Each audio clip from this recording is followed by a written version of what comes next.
Petrol Station iliyopo Chimbuye ya kwanza, barabara ya Tunduma Mbeya, inawakaribisha wateja wake wote wenye vyombo vya moto. Majina yangu naitwa Fatma Hussein Mnapate, ni mwenyekiti wa umoja wa vijana wa Chama cha Mapinduzi mkoa wa Songwe.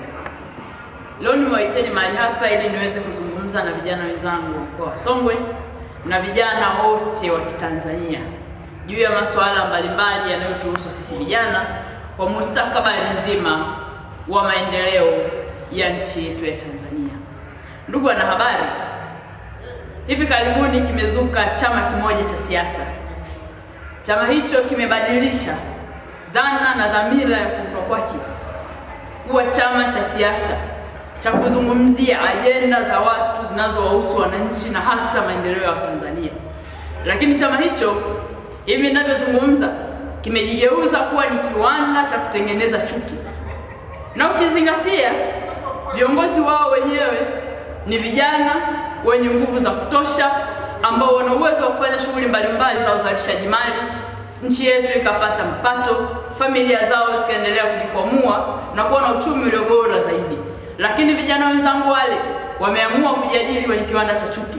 Kazi yao kubwa asubuhi mpaka jioni, ukiwauliza watakwambia tumefanikiwa kupandikiza chuki miongoni mwa Watanzania. Na furaha yao wale viongozi ni kuona Watanzania sisi kwa sisi tunachukiana, hatupendani, hatusaidiani. Wao kwao ni furaha kubwa sana. Ninasikitika kusema wamekuwa ni miongoni mwa vijana wahovyo kwa kutokea ndani ya taifa letu. Nami nitoe rai kwa vijana wenzangu wa Tanzania, tusiwe wateja wa bidhaa wanazozalisha katika kiwanda chao cha chuki. Tuwakatae, tusiwaunge mkono, si watu wanaolitakia mema taifa letu. Ndugu zanguni, mimi nitaambia jambo moja. Juzi walikuja mkoani Songwe. Kuna kijana mmoja, ukimtazama katika hali ya kawaida utagundua huyu ni kijana, lakini ukimwangalia vizuri utagundua ana akili mgando. Na bahati mbaya mtu mwenye akili mgando haeleweki hivi. Sijajua tutamweka kwenye kundi gani, lakini anajiondolea sifa ya kuwa kijana. Ndugu zangu, ni kijana yule kwa mdomo mkubwa mithili ya mamba aliyeona samaki, anafungua kinywa chake anasema eti Tanzania hakuna uhuru wa kuzungumza. Ndugu zangu, mtu huyo anayesema Tanzania hakuna uhuru wa kuzungumza, kutwa nzima asubuhi mpaka jioni anajitwisha spika, vispika anaweka kichwani, anazunguka nchi nzima, anazungumza anachotaka, anaropoka kadri anavyoweza na anakejeli kwa kadri anavyotaka. Lakini serikali hii ya Daktari Samia Suluhu Hassan ambayo yeye anadai haijampa uhuru wa kuzungumza, ndio serikali ambayo inamwekea mafuta kwenye gari yake, ndio serikali ambayo inamtafutia viwanja bora vilivyo katikati ya miji ili kuweza kufanya mikutano yake ya hadhara. Lakini serikali hii ndio ambayo baada ya gari lake kuharibika alipokuwa anatoka Mlowo kwenda Tunduma, serikali ilitoa gari kwenda kumpakia ili aweze kwenda kufika kwenye mkutano kwa wakati. Lakini ndugu zanguni, serikali hii anayosema haipi uhuru wa kuzungumza ndiyo serikali ambayo imewatafutia mpaka vyumba vya kulala. Lakini serikali hii inatoa jeshi la polisi linalowalinda wao, inawalinda asubuhi mpaka asubuhi, masaa 24 siku 7 za wiki, kuhakikisha watu wale wako salama. Ni serikali hii. Labda waseme ndugu zetu nini wanachotaka, waseme wazi. Je, wanataka serikali iwatongozee mpaka mademu, iwapelekea kwenye vyumba wanavyolala? Inawezekana wenzetu ni madogo zege, tutajuaje?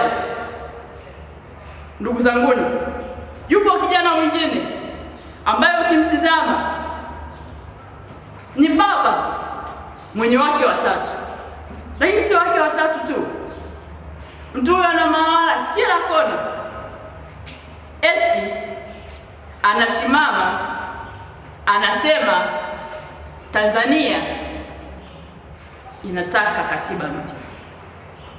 Mimi niwaambie Watanzania wenzangu, ajenda ya katiba mpya ni ajenda ya Chama cha Mapinduzi.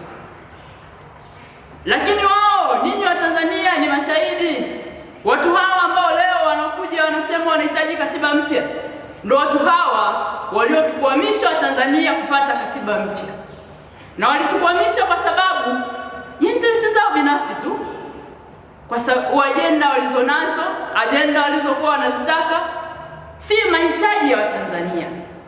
Baada ya kuona mradi ule inakoelekea, Watanzania tutashinda, tutapata katiba mpya, waliamua kuingia mitini. Kitendo chao kuingia mitini walisababisha mpaka leo Tanzania hatujapata katiba mpya. Nimpongeza Mheshimiwa Rais Daktari Samia Suluhu Hassan. Ni mama mnyenyekevu, ni mama msikivu na ni kiongozi mahiri kweli kweli. Kwa kinywa chake Mheshimiwa Rais Daktari Samia Suluhu Hassan ameahidi ndani ya miaka mitano 25 mpaka 30 atahakikisha Tanzania tunapata katiba mpya. Lakini mama huyu aliyeishia kuzungumza ni mwenyekiti wa Chama cha Mapinduzi.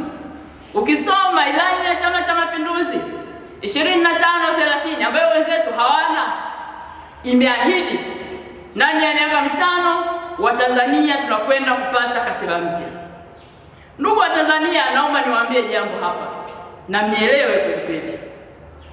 Hawa wanaopiga kelele leo wanataka katiba mpya, ninawahakikishia siku Daktari Samia Suluhu Hassan atakaporuhusu kuanza mchakato wa katiba mpya, watu hawa wataingia mitini kama walivyoingia mitini awali. Kwa nini? Kwa sababu shughuli ile wao inawalipa na wapo kwa interest zao. Sasa mimi pamoja na vijana wenzangu wazalendo wa Tanzania tutapiga magoti mbele ya Mwenyezi Mungu, tutamuomba Mwenyezi Mungu awaadhibu vijana hawa ambao hawatashiriki mchakato wa katiba mpya. Tutamuomba Mwenyezi Mungu awalani wao na vizazi vyao, na ninawahakikishieni Mwenyezi Mungu anajibu kwa wakati, Mwenyezi Mungu achelewi, na kwa hakika wakati huo Mwenyezi Mungu atatujibu ipasavyo dhidi yao. Ndugu wa Tanzania wenzangu, naomba kuzungumzia swala la mikopo kwa vijana. Kuna kijana mmoja pia alikuwepo siku hiyo alipokuwa Songwe. Ni kijana dhaifu sana, bahati mbaya ana hadhi ya kutamkwa mbele yenu. Kijana yule alisema mikopo inayotolewa na serikali ya Chama cha Mapinduzi, wanufaika wakubwa ni vijana wa Chama cha Mapinduzi. Si mlaumu, kwa sababu hata uwezo walionao wa kufikiri ni ndogo, na kwa sababu Daktari Samia Suluhu Hassan ameboresha huduma za afya nchini. Hospitali ni nzuri na zinatoa tiba kweli kweli. Mimi namshauri kijana huyu atafute hospitali anayoiamini yeye, aende akatibiwe. Ndugu zangu, ninyi ni mashahidi. Serikali imekuwa ikitoa mikopo kwa vijana, na wakati wa kusajili vikundi na kutoa mikopo ile, hakuna kijana yoyote wa Tanzania anaulizwa kadi ya Chama cha Mapinduzi. Hakuna kijana yoyote wa Tanzania anaulizwa kadi ya chama cha kikundi kile kilichojigeuza kiwanda cha chuki.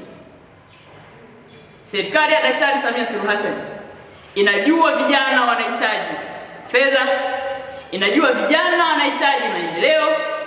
Ndio maana wakati wote imekuwa ikituletea maendeleo vijana wa Tanzania bila kutubagua kwa itikadi zetu za kisiasa, imani zetu za kidini, rangi zetu, jinsia zetu. Na hiyo ndio serikali inayopaswa kuongoza wananchi. Ndugu wanahabari, mimi nitoe mfano. Ndani ya mkoa wa Songwe, ndani ya mwezi huu wa 6, zaidi ya shilingi bilioni 3 ni fedha za mikopo zilizotolewa na Daktari Samia Suluhu Hassan kwa vijana, wanawake na watu wenye mahitaji maalum. Serikali haijaishia kutupatia fedha tu vijana, imeamua kutengenezea masoko ili zile bidhaa tunazozizalisha basi zipate soko la uhakika. Hivi ninavyozungumza, halmashauri ya wilaya ya Songwe tayari ipo kwenye ujenzi wa soko la madini. Haijengi tu soko, imewapatia vijana wachimbaji wadogo mikopo ili wakapatafute madini.